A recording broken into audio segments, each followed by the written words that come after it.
Hoy tenemos dos invitados. Quiero decir que el programa de estudios críticos de las transiciones políticas es una iniciativa que siempre ha tenido en su cabeza, si se quiere, los lazos globales y las conversaciones globales en torno a los temas de las paces y las guerras, en torno a los mecanismos que algunos llaman, la inmensa mayoría diría yo, llaman justicia transicional.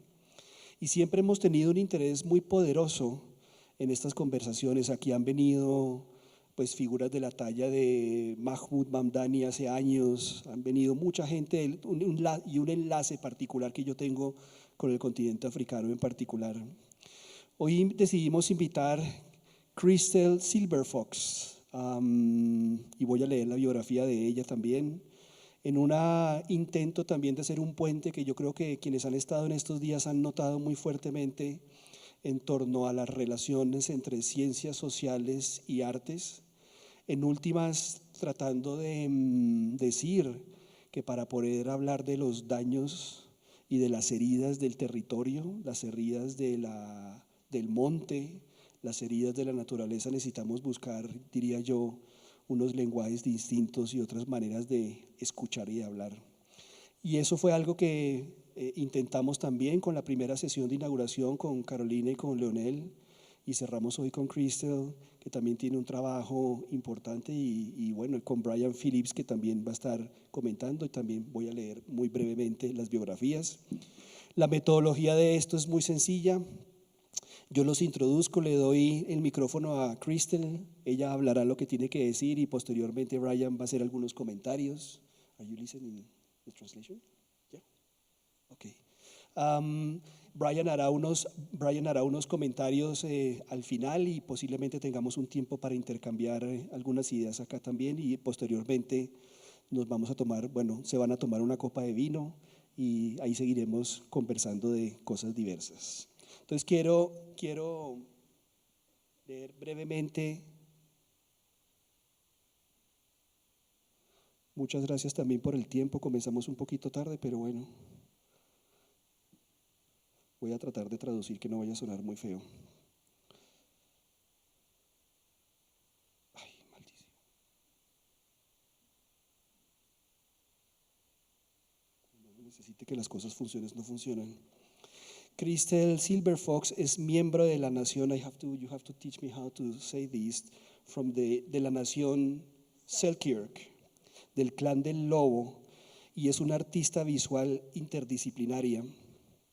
Silverfox actualmente vive y trabaja en un sitio que se llama Whitehorse, Yukon, en Canadá. Tiene un pregrado en en artes visuales y también en estudios sobre género, raza y sexualidad de la Universidad de British Columbia, y también tiene una maestría en estudios interdisciplinarios de la Universidad Simon Fraser, también en Canadá. Su obra artística y su práctica explora diferentes materiales, metodologías, símbolos para crear trabajos muy conceptuales. El día de ayer, if you want to say something about it also, el día de ayer estaba inaugurando una exhibición en Nueva York y bueno, además de saludarla y felicitarla, pues también si quiere eventualmente comentar y hablar sobre eso. Creo que lo que nos ha traído acá ha sido la gran reflexión sobre la conexión entre herida y territorio, y en particular en Canadá, que siempre se nos pinta, entre otras cosas, como una sociedad absolutamente comprometida con muchas cosas, incluyendo la paz global. Así que una crítica no le viene nada mal. Te doy a ti el micrófono. Yeah. Sí, y muchas gracias por venir, Crystal.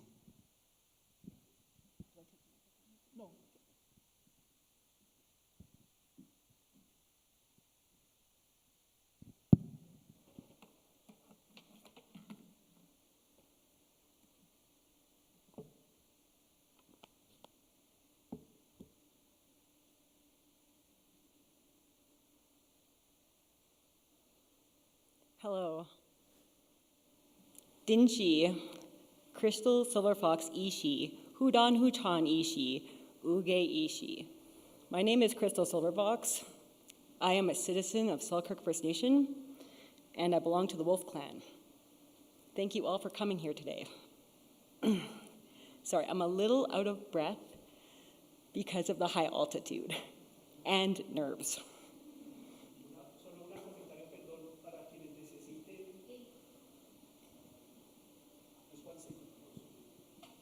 Aló. Para los que necesiten la traducción, ahí hay unas cosas allá afuera, los equipos de traducción. Se me ha olvidado ese pequeño detalle. Están allá afuera.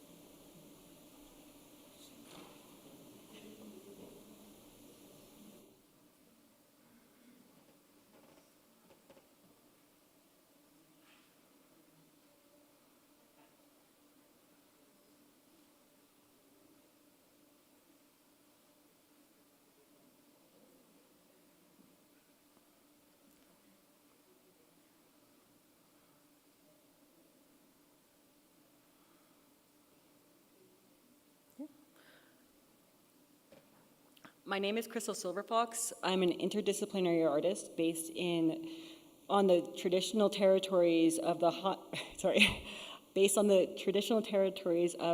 Ta'an Quechan Nation and the Kwantlen Dun Nation in a place also known as Whitehorse. My First Nation, Selkirk First Nation, is located in the middle of the Yukon. So the Yukon is a territory of Canada. What it means to be a territory in Canada is you have a very small population. So, for those of you who don't really know a lot about Canada, I'm going to give you a brief background about the Canadian Indian Act. So, over 100 years ago, Canada implemented a piece of legislature called the Indian Act. The Indian Act defines Indigenous identity in Canada. The Indian Act gives money to reservations and First Nations through the Indian Trust Fund.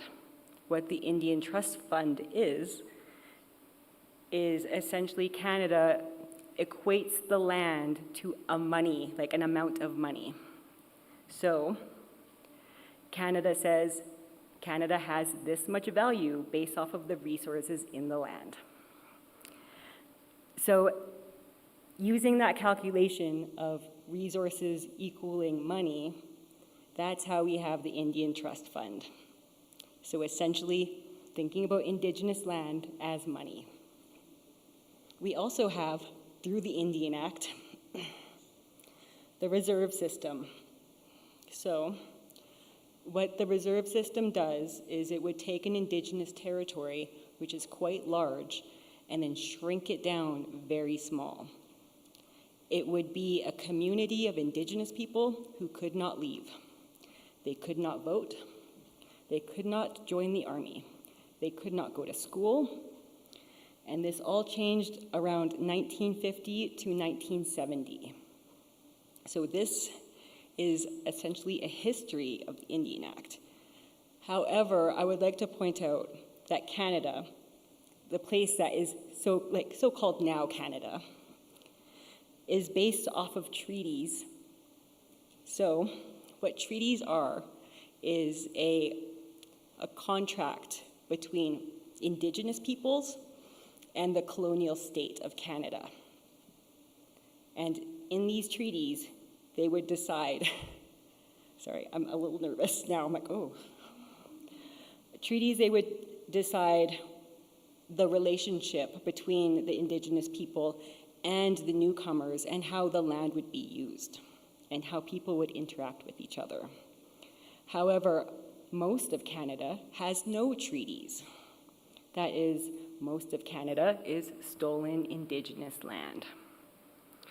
So that is a brief background on the Indian Act in Canada. So I'm going to move on to my First Nation. So we are called the Hudan-Hutan, which means the people of the flatland. We are called this because we are located along the river, and on each side of the river, it's flatland in a mountainous region. We are Northern Tachoni people. So Northern Tachoni is a language group. We are also Dene. So Dene people span from up in the Yukon all the way down to New Mexico. So it's a very, very large indigenous group. However, my First Nation, it's called Selkirk First Nation, which is not an indigenous name. We are actually named after a place called Fort Selkirk. So, Fort Selkirk is a historic site. It has been used since time immemorial for trade between the Tachoni people, who are my people, and the Tlingit people, who are our neighbors to the south. They would travel by canoe for 6 days to come to the area known now as Fort Selkirk to trade blankets for copper. The blankets that they originally traded were handmade. However, as settlers and colonialists moved into the territory, they started getting access to these blankets called Hudson's Bay blankets. And so they started trading these foreign blankets because they're cheap and easy to acquire for copper in my First Nation. We had no idea what the Hudson's Bay was. So the Hudson's Bay caught on that my nation was getting all these resources from their company, the Hudson's Bay Company. The Hudson's Bay did not like that. So they went up to my nation's territory and they set up a fort named Fort Selkirk. But the indigenous people did not like this disruption of trade. So Fort Selkirk was burnt down twice by the Tlingit people. So it is currently known as a historic site for so many reasons.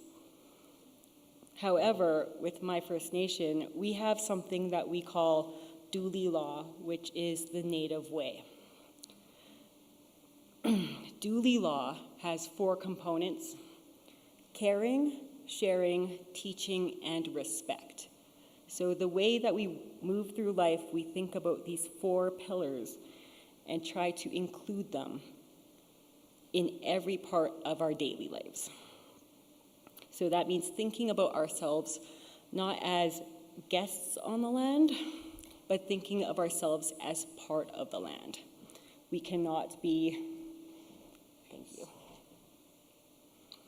we cannot be separated from the land where we come from. I like to think about being homesick as, I long for home, but sometimes I wonder if the land is homesick for us. So, my First Nation, we have an agreement called the Umbrella Agreement. The Umbrella Agreement is a modern treaty between the Canadian nation and my First Nation. The Umbrella Agreement is a land settlement. It was done in 1996, so not too long ago. The way the Umbrella Agreement works is it's a mutual respect for the land. So if we want something to happen on our territories, that means that whoever wants, let's say a corporation wants to come move in, they have to ask for permission from the First Nation as well as the local government. So essentially, how I think of it is we are a government within a government. However, the Umbrella Agreement was essentially created for the extraction industry, so mining. Where I come from, we are well known for our mines. Mining is a large part of our lived reality in the Yukon. So the realities of mining in First Nations territories are quite dark. Sometimes the mines do not get permission. Mining practices are very lax in North America, or not North America, in the North, sorry, not North America. They have something called cyanide heap leaching, which is banned in most places. There are very few oversights for safety of the people and the land. Mines are seen as lucrative to First Nations as it provides revenue for the bands. So First Nations are called bands. And many mines cannot be remediated back into the land. So essentially you're digging a giant poisonous pit, plants, animals will never return. So I wanted to talk about some specific examples of contemporary mining in the Yukon. Hold on, this is a big one. I'm just gonna have a sip here.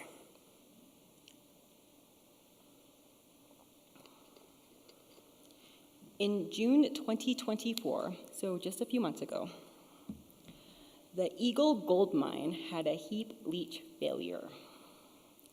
There were few safety oversights. There was a lack of transparency in the practices, and ultimately this led to a contamination failure. There was no emergency plan, and the cyanide spilled over millions of liters of water contaminated with cyanide has poured back into the land every day, millions every day. This is giving us some long-term effects of the ecosystem that we don't even comprehend yet because it happened so recently. However, we did notice that the local rivers, all the fish died. In 2023,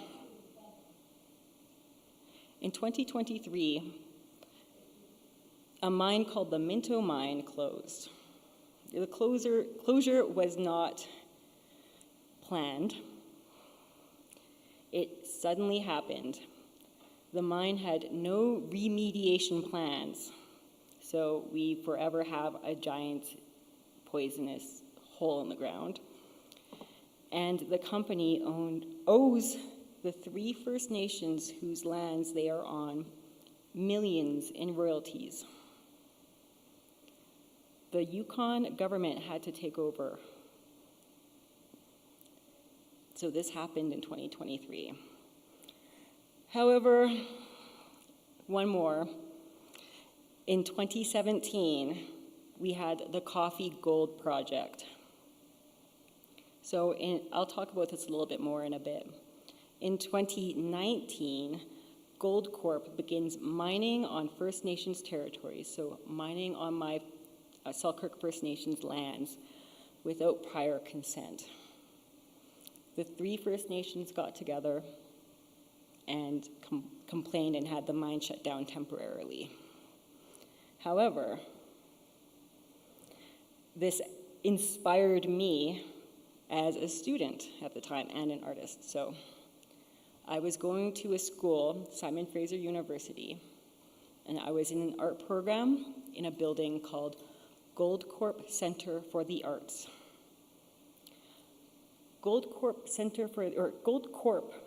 now called Newmont, is the owner of the Coffee Gold Project, who went onto my First Nations territory without permission. However, it is a very complicated relationship. They had permission from the Yukon government, but they didn't have permission from the First Nations. However, money from the mine would go back into the First Nations through royalties. So how it works is mines make millions, if not billions of dollars off of the resources in the land. And what they do is they give the Indigenous people just a small amount of that as like, oh, thanks for letting us destroy your land. So As a student, I was very upset about this whole scenario, so I made this artwork in the photo. This artwork is called "All That Glitters Is Not Gold." So, a little bit of a background about the artwork. I guess some formal, formal descriptions of the work. So, the blanket is a Hudson's Bay blanket ripped in half. In the top corner, maybe the next photo has a, you can't really see it. In the top corner of these blankets, because they are very expensive blankets, there is a label with gold stitching that essentially says you own a Hudson's Bay blanket. That label is upside down. The work is suspended in a frame made of cedar. So cedar reflects the trees from where I come from. And there is fringe that trickles to the ground. So the fringe works to connect my artwork to the land. Every piece of metal, aside from that gold label, every piece of metal in this work is copper. Copper is a significant material to my First Nation because we traded copper with the Tlingit people at the Fort Selkirk site forever. So the title, "All That Glitters Is Not Gold," is actually referring to the fact that everything in the work that shines is made of copper, not gold. The title, "All That Glitters Is Not Gold," is a very common saying in English, and it refers to this other metal called pyrite. So pyrite is a golden color, but it's not as valuable as gold. So this saying, "All that glitters is not gold," is also a description of seemingly perfect relationships that are not perfect.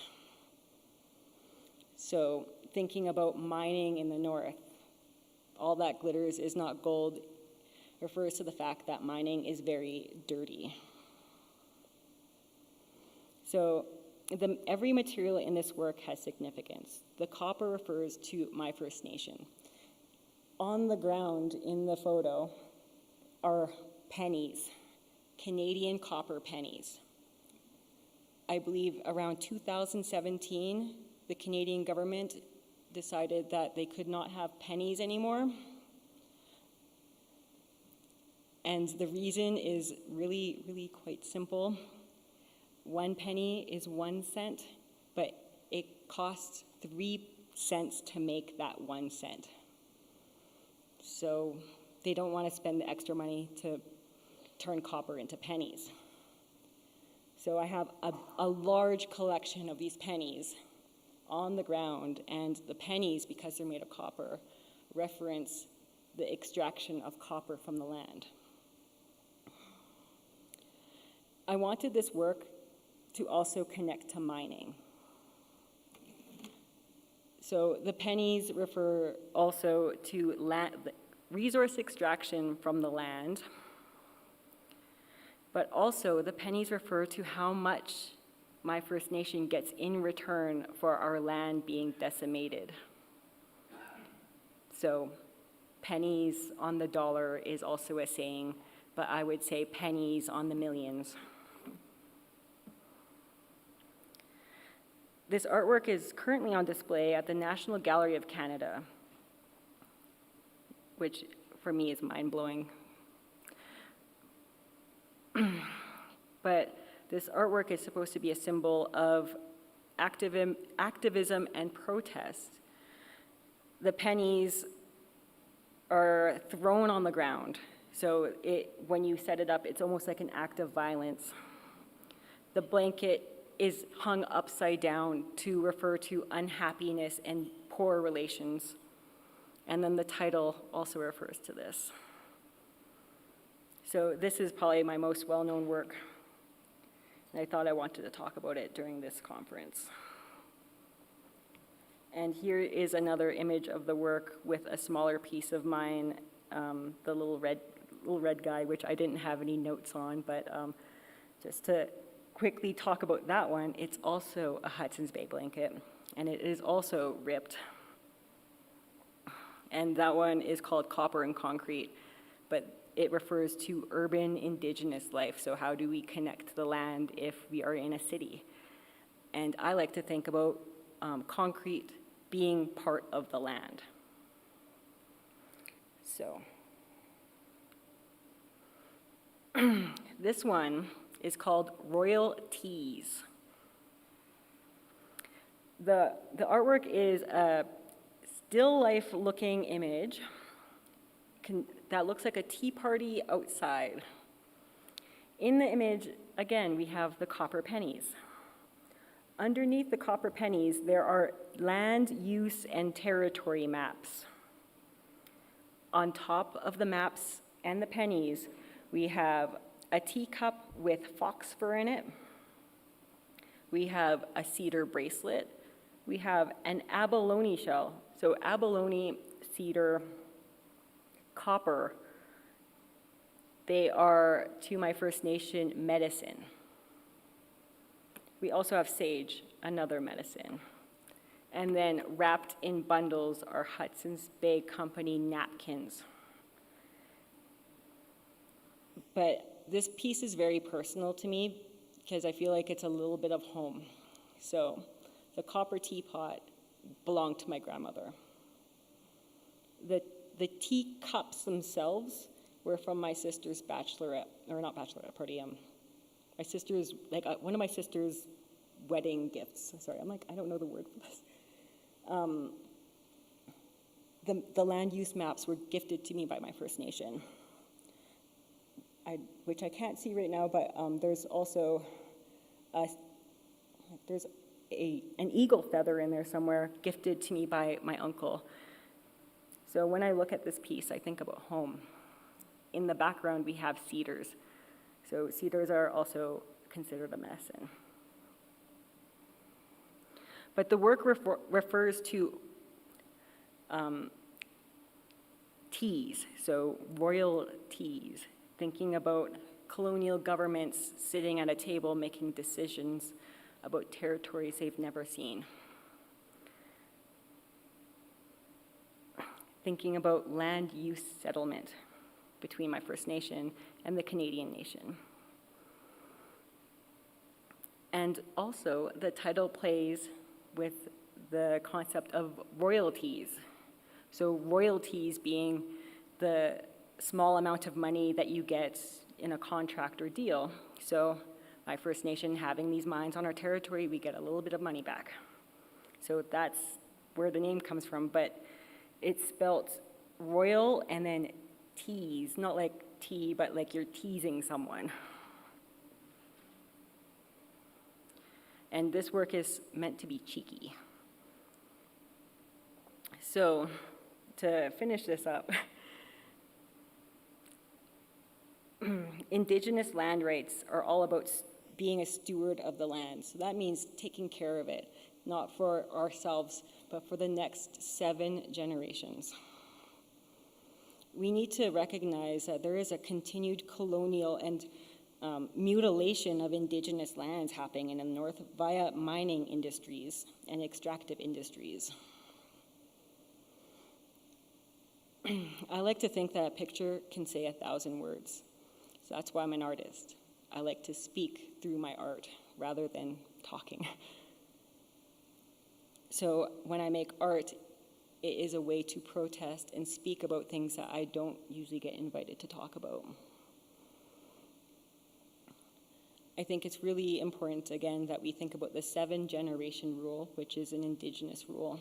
So we think about how we can make the land better for the next 7 generations. Not how we can make our lives better, but how we can make, for 7 generations, how we can make every subsequent generation better. And everything just makes me hopeful for better practices and relationships. And this starts with respecting Indigenous sovereignty. And I would like to end this with saying that the way we treat the land is the way we treat ourselves. So when we are treating the land like it's worthless, then we are treating ourselves and our future as worthless as well. So Masi Cho, thank you all for listening.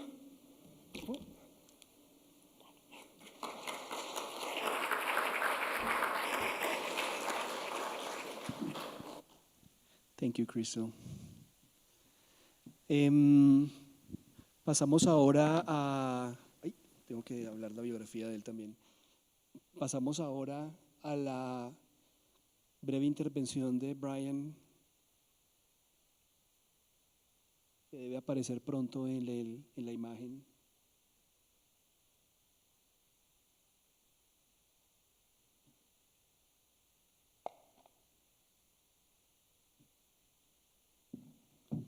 ¿Sí está ahí? Pero, hey. Brian no se ve un poco cuadrado, pero no es así. Realmente, ahora sí. Bueno, voy a introducir a Brian. Perdón que haya tenido que tomar fotos con las biografías, pero Brian Phillips es un activista, esa es la palabra, yo no sé si utilizarla en español, es un activista de derechos humanos y educador. Fue cofundador, aquí con mi colega, entre otras cosas, Paul Greedy, que está sentada allá atrás también, de la revista de la práctica de los derechos humanos, del Journal of Human Rights Practice, donde regularmente contribuye como en temas de derechos humanos y artes. Ha trabajado como consultor de derechos humanos independiente desde el año 2007. Entre el 3 y el 6 fue codirector del programa de maestría en Humanitarian and Development Practice, en la universidad en Oxford Brookes, en Inglaterra. Y ha sido también profesor de derechos humanos y de la práctica de derechos humanos en diferentes partes del país. Le doy la bienvenida a Brian otra vez, dear. Oh, he's not listening.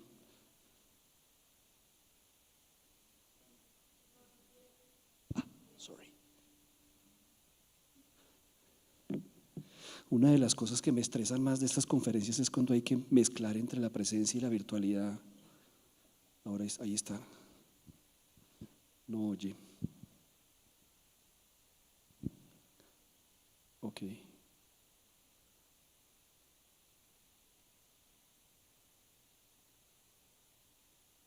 ¿Ya puede hablar? No.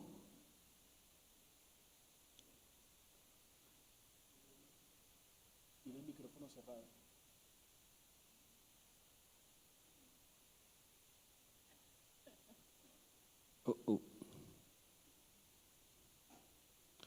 Qué pena. Un par de minutos, por favor.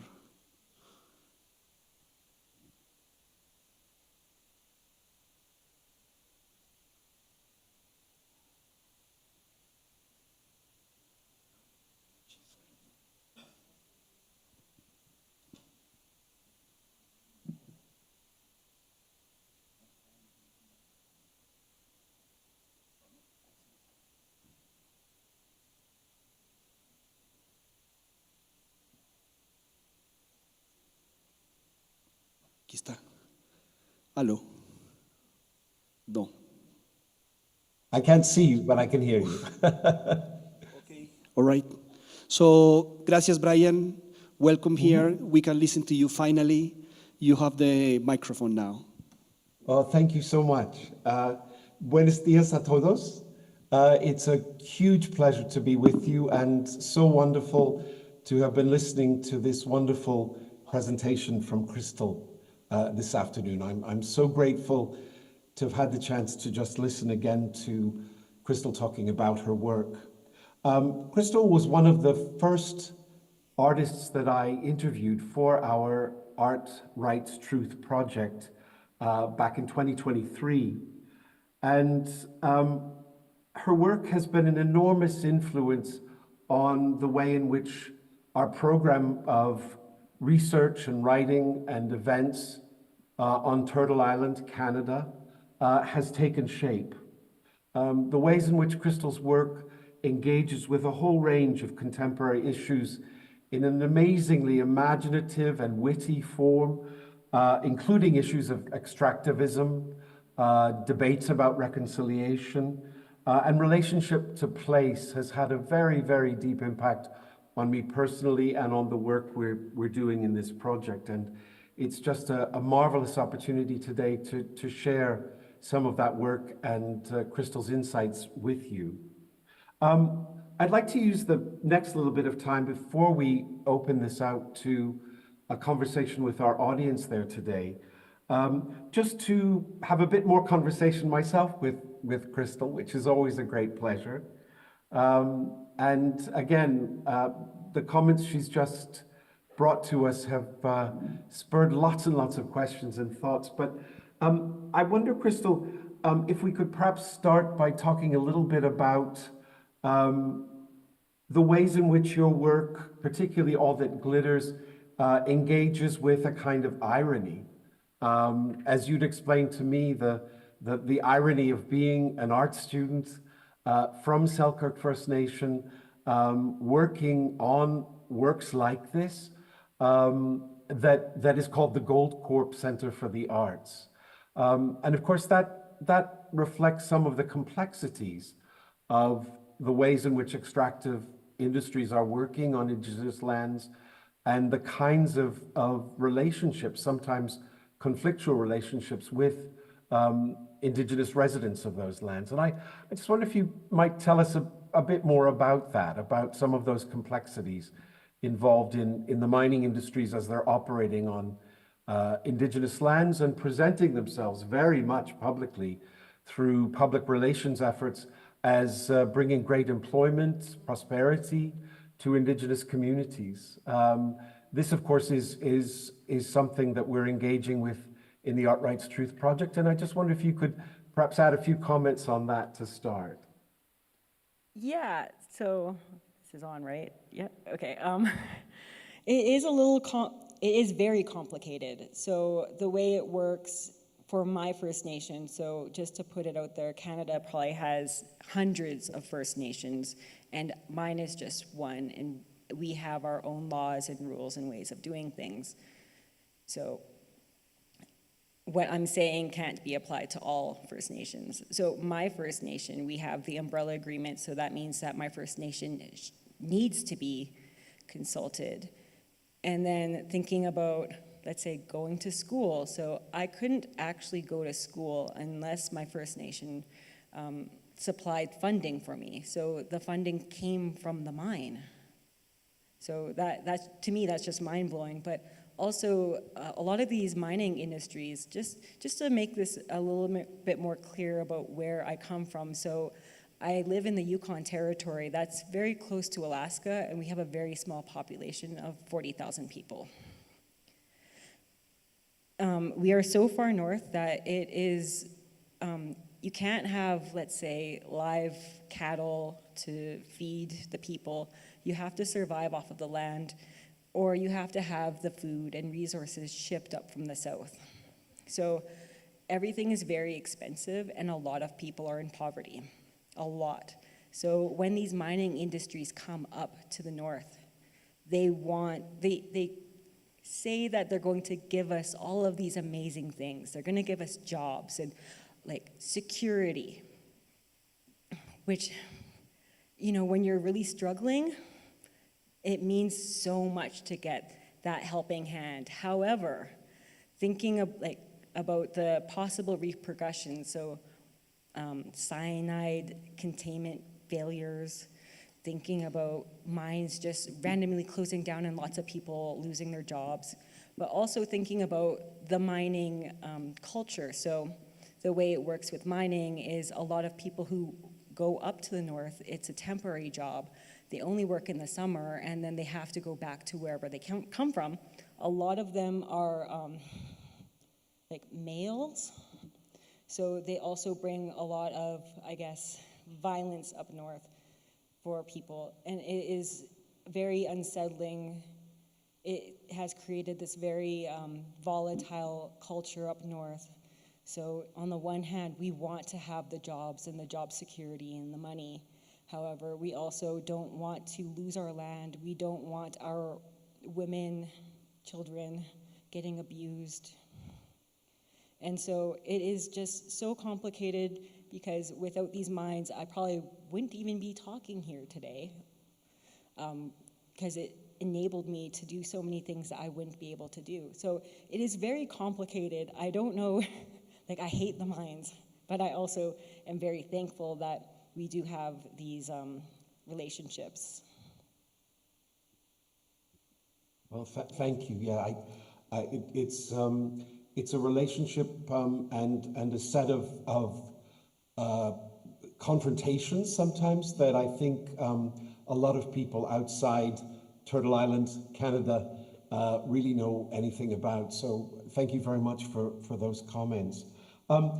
Extending from that, it's interesting. I mean, I live and work here in Toronto, which is thousands of kilometers away from where Crystal lives and works, and yet we are ostensibly in the same country. And yet I'm really shocked at the lack of general knowledge in this part of Turtle Island, Canada, of what happened in Yukon in June of this year, this Eagle mine and this horrific contamination of cyanide on the land. It has been reported by the Canadian Broadcasting Corporation, which is meant to be the public broadcaster that holds this massive space together as a single society. And yet, even though there is coverage there if you know what to look for, I can say here in Toronto, I would be hard-pressed to find 5 people that I know who have even heard about what happened with the Eagle Gold Mine in June of this year. And yet for me, who's lived now in this space for 15 years, this is perhaps one of the most important events that I've lived through in this place, Turtle Island, Canada. And yet so little public knowledge, so little public discussion. And I just wonder, Crystal, if you might say a little bit about your perspective on how these things are covered by the media and the degree to which others who live in this space, Turtle Island, Canada, are aware of something of such immense consequence like this Eagle Mine disaster. Yeah, that's a good question. So similar to you, Brian, I've had a lot of difficulties finding information on this catastrophe. I know about it personally because the Yukon is a very small place. So when you hear that a few hundred people lost their jobs, you take notice. And then word spread pretty quick about this catastrophe happening. It's still happening. So there was a lack of transparency with the media. There was a lack of transparency with the Eagle Gold Mine, and also a lack of transparency with the Yukon government. This is still ongoing. We are still getting drips of information on something that could have a long-term, huge impact on just the way we live in the Yukon. So we are salmon people, so that means we survive off of salmon. The salmon feeds also into our ecosystems. So when the salmon population collapses, that's detrimental for us as Indigenous people, but yet they don't want to talk about that.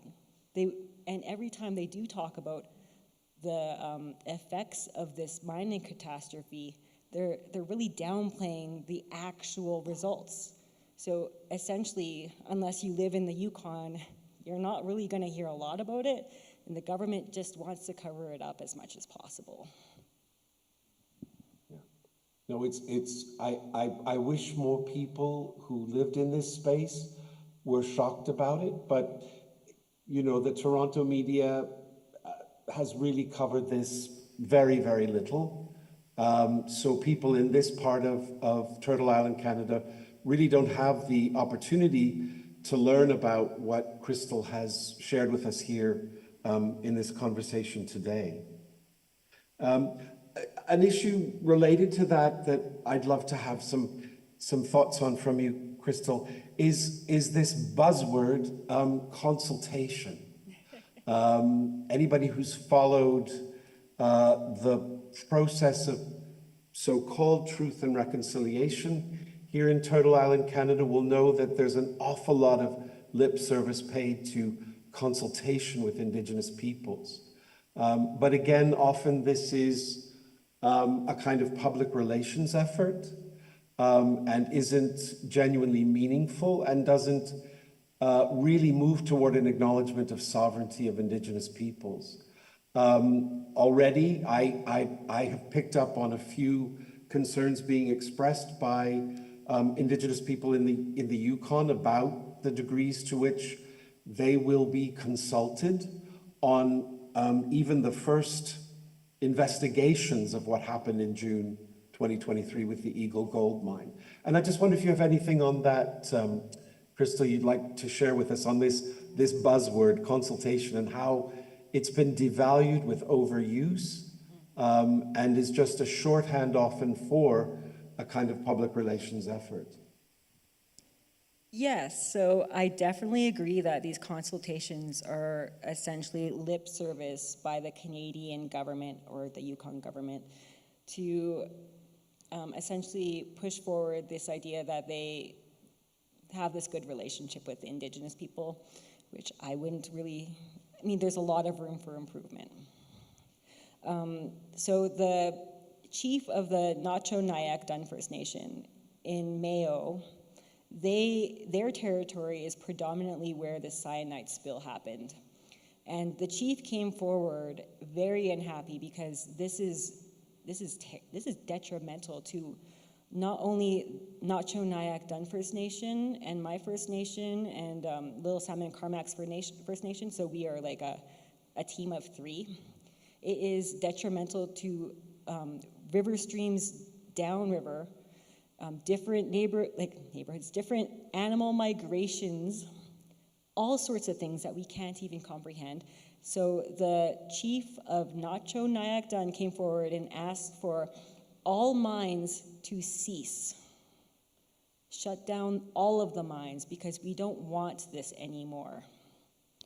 And under this umbrella agreement, you would think that because you have to have permission from the First Nation and permission from the Yukon government, that if one of them pulls out of this agreement, then the whole contract collapses. But that's not how it works. So Nacho-Nyack Dun says we want 0 mines on our land. And the government just ignored them. So I really wonder how far consultation really goes. Thank you.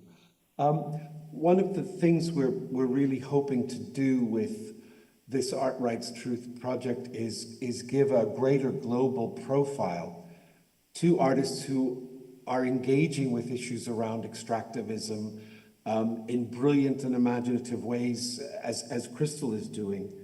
And I wonder, Crystal, if you might share with us some thoughts about some of the other artists working on Turtle Island, Canada, who are also very concerned about the pain of the land and the destruction of the land being the destruction of ourselves, as you so eloquently described. I'm thinking of people like your great teacher, Dana Claxton, and others. And I think it would be great to just give the audience there a glimpse of some of the other artists that you're familiar with and whose work you find particularly important in raising some of these same issues. Yeah, so I was really lucky when I studied at the University of British Columbia in Vancouver to be mentored by a really amazing artist named Dana Claxton. I recommend everyone looks her up. But a lot of her work deals with thinking about representation, for example, and access. So a lot of, let's say, colonial institutions, they think about indigenous knowledge as something that they can just walk into our neighborhoods and access. So Dana's work is a refusal of this access. So, for example, she has a series called the Headdress series, and they are portraits, beautiful portraits of other indigenous artists, but you can't see their faces because they are obscured with beadwork. And the idea is that is a representation of the lack, the denial of access. So for Indigenous people, we have our culture and our knowledge that is sacred that we do not share with outsiders. And it's not, don't take it personal, it's just our ways, like our songs, our stories, our names. But another artist that I'm thinking of that really impacted my art practice, her name is Rebecca Belmore, and she did a piece that I'm thinking of right now. I think it's called 1174. And what it is, it's a piece of dry wood, and it has 1,174 nails hammered into it. So Rebecca Belmore is a performance artist, and the act of hammering the nails into the land is supposed to be symbolic of the violence that we're doing on the land. And every nail is supposed to represent a missing and murdered Indigenous woman. So in Canada, we have a huge problem of Indigenous women just vanishing. So I like to think about their works when I think about what it means to think about the land, think about Indigenous knowledge and access. But it also makes me think about access to the land. But also, one thing that I really love about Rebecca Belmore, I wish I remembered the name of her piece, but I guess there's two pieces. One of them is a gigantic,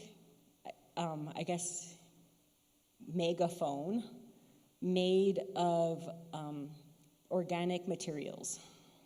And the idea, because it's a performance artwork, is you go to this megaphone and you speak to it and you speak to the land through it. And then years later, she made a companion piece to this work where it's the opposite. It's like a megaphone, but you listen. So you listen to the land. But I just love how their works are so nuanced and just, they're delightful. And they make me think about the land in a new way. Oh, thank you. Yes. I encourage everybody to follow up your recommendations and look for some of the work of both Dana Claxton and Rebecca Belmore. They're major artists and should be known much more widely globally today than perhaps they are. We were speaking of buzzwords like consultation, and of course another one is reconciliation. And in 2025, we'll be marking the 10th anniversary of the completion, so-called completion, of the work of the Truth and Reconciliation Committee, the formal body charged with documenting some of the darkest aspects of Canada's colonial history, principally the unbelievable human rights abuses that were perpetrated against many Indigenous children in the so-called residential school system. Crystal, your work really has helped me rethink what we even mean when we begin to talk about reconciliation. And indeed, as you know, I'm a great admirer of an early work of yours from 2013 called Reconcile This, which is fixed in my imagination and is always there whenever I find myself in any kind of conversation dealing with the subject. I just wonder if, again, you could bring our audience today in a little bit to the conversation among a lot of Indigenous communities who quite rightly still feel that they have been excluded from that conversation, that their stories, their histories were not given sufficient scope, in the official proceedings of the Truth and Reconciliation Commission here. If you've got some thoughts, as I say, we're, believe it or not, 10 years on from the publication of the final report, and I think we've all learned a great deal more in Turtle Island, Canada than we knew in 2015 about the scale of some of these abuses, most especially with the uncovering of hitherto unmarked graves of Indigenous children on the sites of these former residential schools.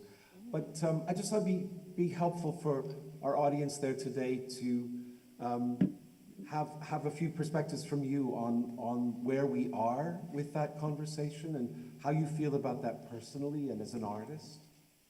That's a good question. Okay, so, oh my goodness, where do I even start? So, we do have this document from the commission, the Truth and Reconciliation Commission, which was published in 2015. And it does include some Indigenous voices and experiences. So for those of you who don't know, the residential school system was a mandatory system where every Indigenous child had to go to this boarding school where they could not go see their family until they graduated when they were 18. And during this time, the last school closed in 1997. So this didn't happen too long ago. There was a lot of abuse. Essentially, these schools were made to erase Indigenous language and culture and essentially make it easier to grab the land. So in 2015, the government wanted to shed some light on this horrible history of Canada, and so they had the Truth and Reconciliation recommendations published in 2015. However, they jumped ahead too soon. I know it seems too late, but it is too soon. So I don't personally believe that we can have such a thing called reconciliation yet, or ever. The word reconciliation, it means to reconcile. So when we think about conciliation, we think about relationships that maybe they're a little rocky, but they're healthy.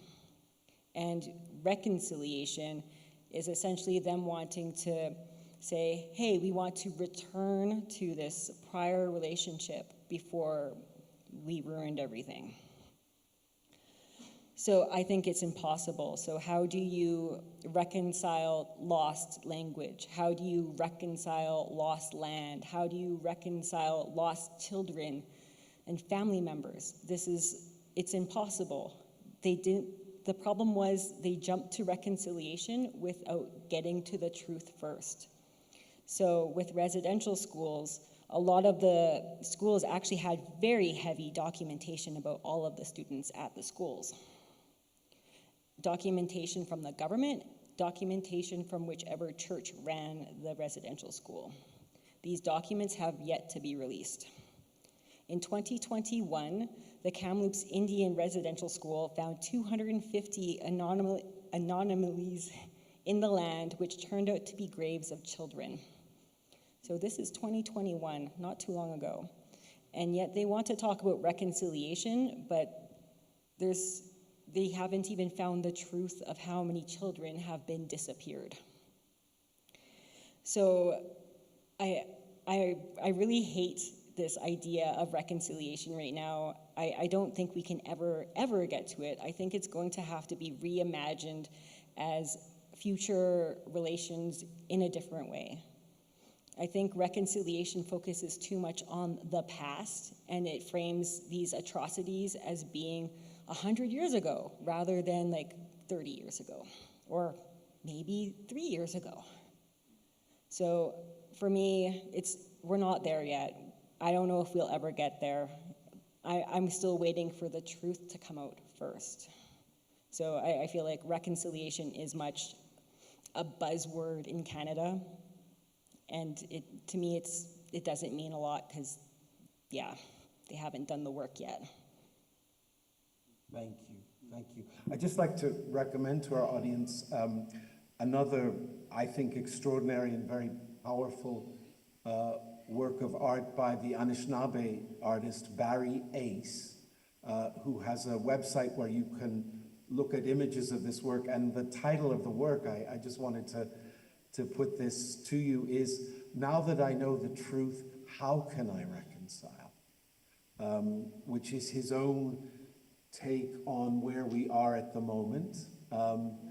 Again, echoing what Crystal has just said about perhaps the premature declaration of reconciliation having in some senses been completed, when certainly by 2015 we still only had a portion of the full truth of Canada's history.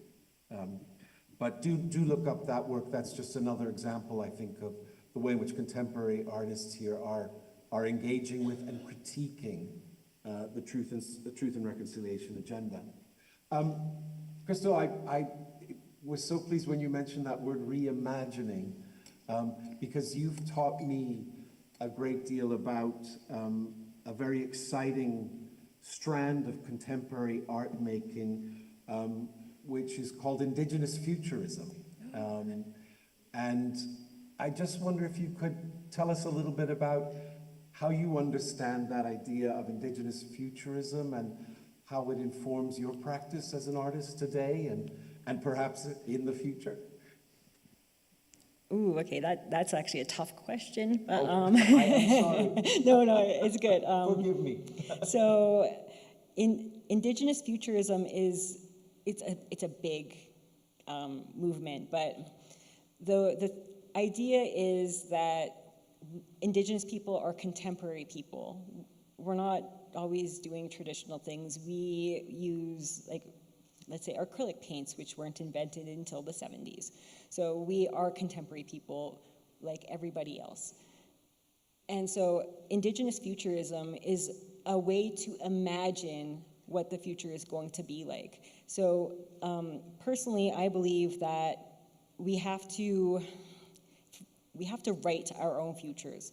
We have to imagine the futures, and the only way for these futures to happen is it has to first become a thought.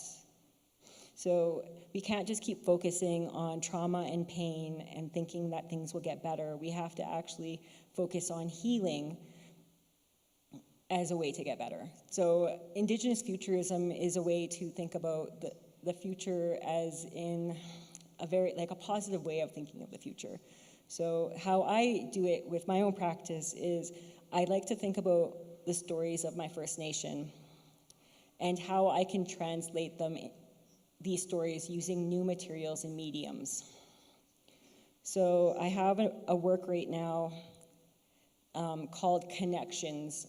What it is a photo of the land in the Yukon. However, I went into the code of the film or the code of the photo, and I removed sections of the coding.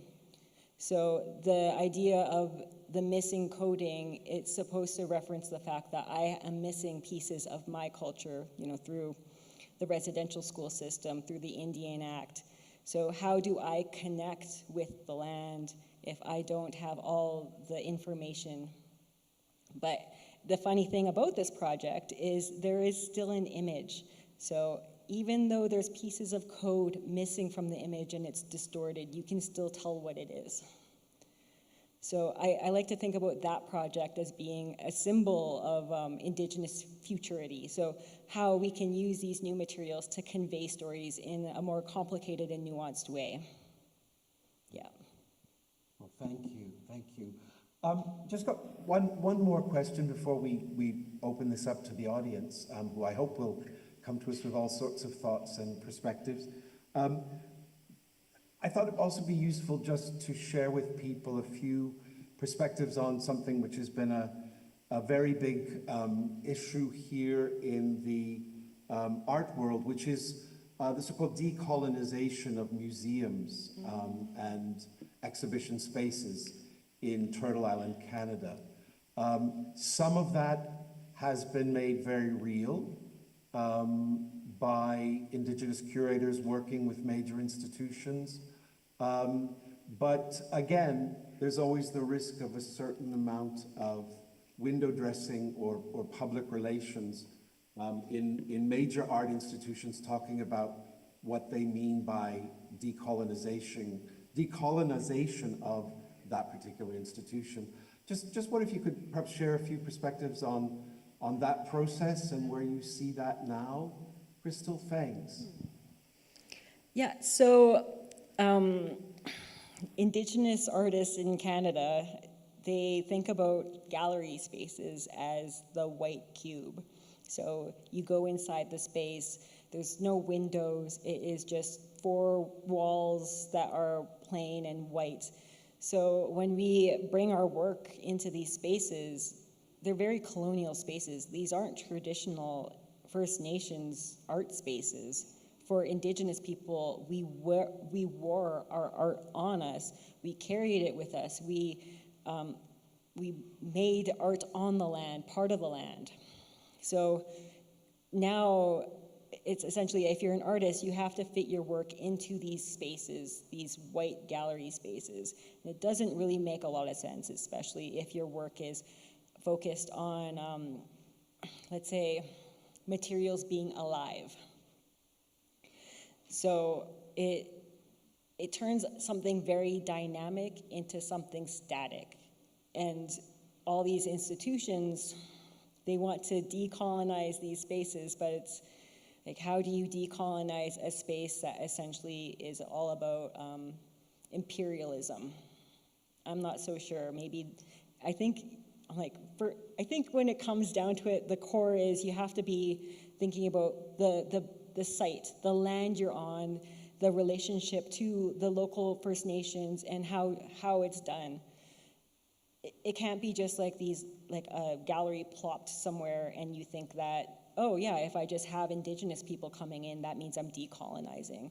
So a lot of these gallery spaces, they think that decolonization means just having more Indigenous people and doing a land acknowledgement.